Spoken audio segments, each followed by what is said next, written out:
Her ex-husband collapsed. When she arrived at the hospital, no one expected this. The call came at 11:23 p.m. on a Wednesday. Rachel Mercer had been awake. She was always awake at that hour. Had been for the 2 years since the divorce, her sleep patterns having quietly reorganized themselves around the absence of another person in the bed, without anyone asking her permission. She was sitting at the kitchen table with a cup of tea that had gone cold, and a stack of student essays she was grading with the mechanical efficiency of someone whose mind was only partially in the room. The name on her phone screen stopped her entirely. Not Daniel's name. His sister's.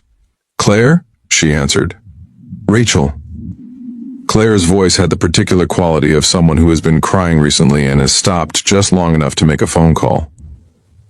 "I'm sorry to call so late. Daniel, he collapsed tonight. He's at Mercy General. They're saying it's his heart."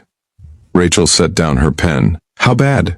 she said. "They don't know yet. He's stable right now, but they're running tests. I'm here, but A pause. "I didn't know who else to call. His phone was in his jacket and your number was the first one in it. I know it's been 2 years and I know this isn't—" "I'm coming," Rachel said. She didn't examine the decision. She simply made it. The way you make decisions that live below the level of reasoning. In the body, in the place where history is stored. She drove to Mercy General in 22 minutes. She had not been inside a hospital since her father's bypass 3 years ago, and the smell of it, that specific antiseptic and recycled air smell that no amount of renovation could ever fully eliminate, landed in her chest with the weight of every previous time she had been inside one. Claire was in the waiting area on the 3rd floor, small and dark-haired and red-eyed, still wearing her work clothes, a laptop bag on the floor beside her as if she had come directly from the office. She stood up when she saw Rachel, and for a moment the two women just looked at each other. Two people who had been close and then had been required, by the logic of the divorce, to stop being close, meeting again in the particular, fluorescent intimacy of a hospital corridor. Claire hugged her. Rachel hugged back. Neither of them said anything useful. "He's in room 14, Claire said. They've got him stable. His cardiologist is on the way in. They think it was an arrhythmia, but they don't know yet." She paused. "He doesn't know I called you." "Okay," Rachel said. Is it okay that I called?" Rachel looked at her. "Yes," she said. "It's okay." She walked down the corridor to room 14. She stood outside the door for a moment with her hand on the frame, not because she was uncertain about going in, but because she was gathering herself in the way that she did before things that required more of her than she had immediately available.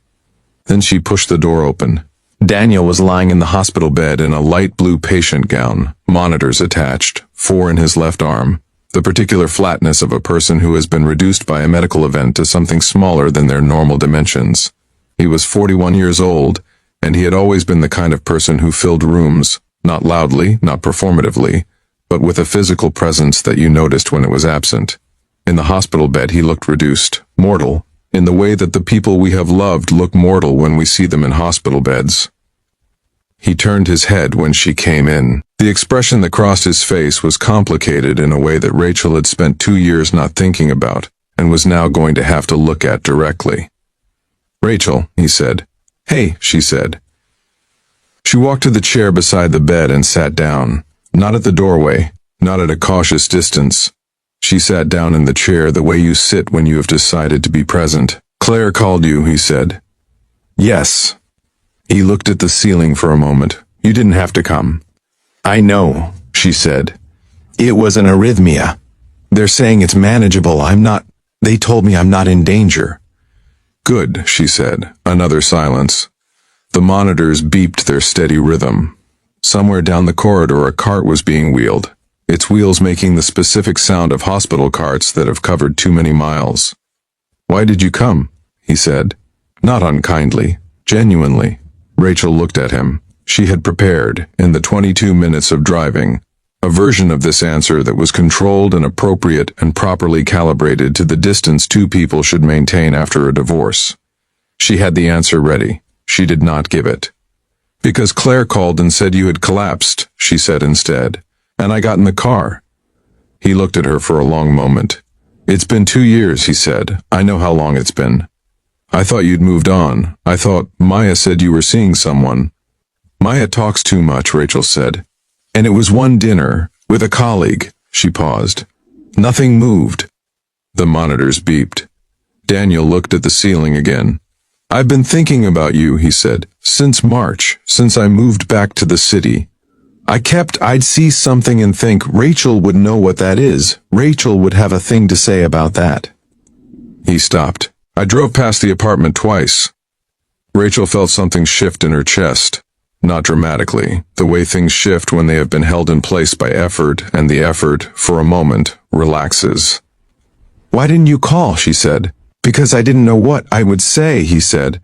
Because it ended the way it ended and I didn't. He stopped again, started differently. I know why it ended. I know what I did, what I didn't do. The hours and the... He shook his head slightly. I ran a company into the ground trying to save it, and I lost my marriage doing it, and I convinced myself for about 8 months that the company was the more important loss. It took a while to understand how wrong that was. Rachel was quiet. I'm not saying this because of the hospital, he said. I'm not saying it because I'm lying in a bed and it seems like the right time for honesty. I've been trying to figure out how to say it for 6 months. The hospital just... He almost smiled. The hospital removed the option of continuing to not say it.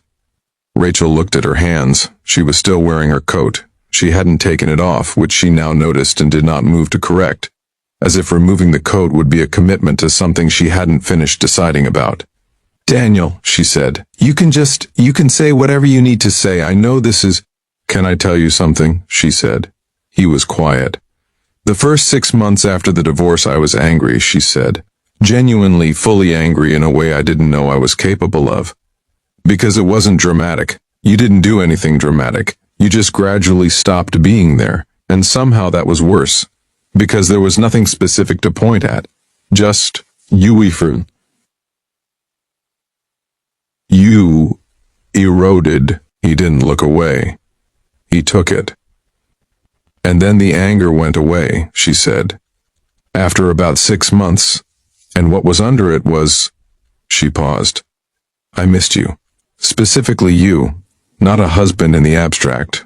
You. The way you read the newspaper out loud to me even when I was clearly busy. The way you always burned the first batch of whatever you were cooking, and then got the second batch exactly right and presented it like nothing had happened. She paused. I missed those things for a long time and I didn't have anywhere to put it. Daniel's jaw had done something complicated. He was looking at her with the expression of a man who was receiving something he had stopped believing he would receive. I drove past our old apartment too, she said quietly. Last October. Just once. The monitors beeped. The corridor sounds continued their distant business. The hospital moved around them the way hospitals do.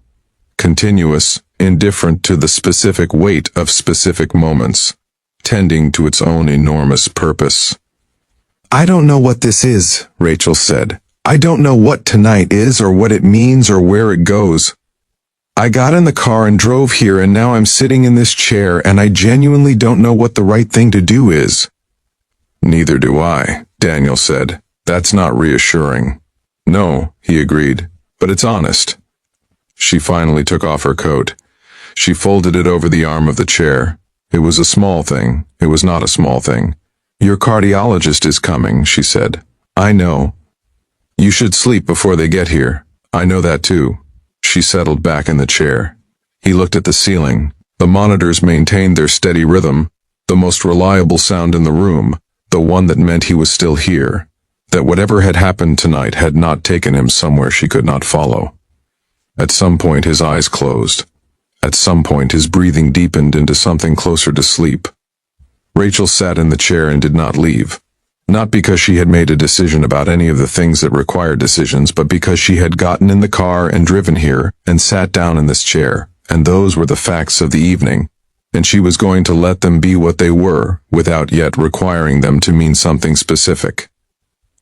His cardiologist arrived at 2:15 a.m., a calm, efficient woman named Dr. Patel, who took in the situation in the room with the practiced neutrality of someone who had seen every possible configuration of people in hospital rooms and had learned not to editorialize.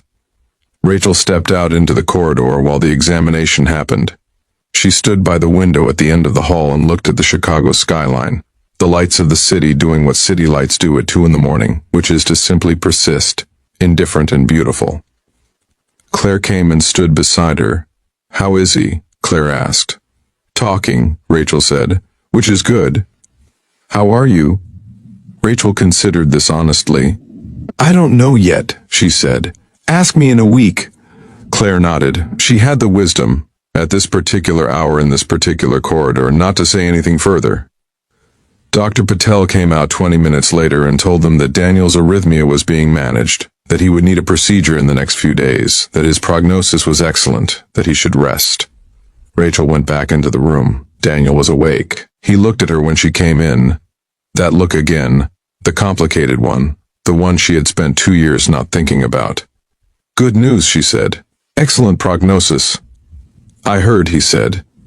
She sat back down in the chair. "Rachel," he said, "go to sleep, Daniel. There's time," she said. "You're not going anywhere. There's time." He was quiet.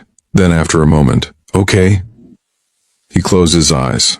She sat in the chair. The monitors beeped their steady, faithful rhythm. The sound of a heart that was still working, that had faltered and been caught, that was going to keep going. She sat with that sound for a long time. She did not leave. The end.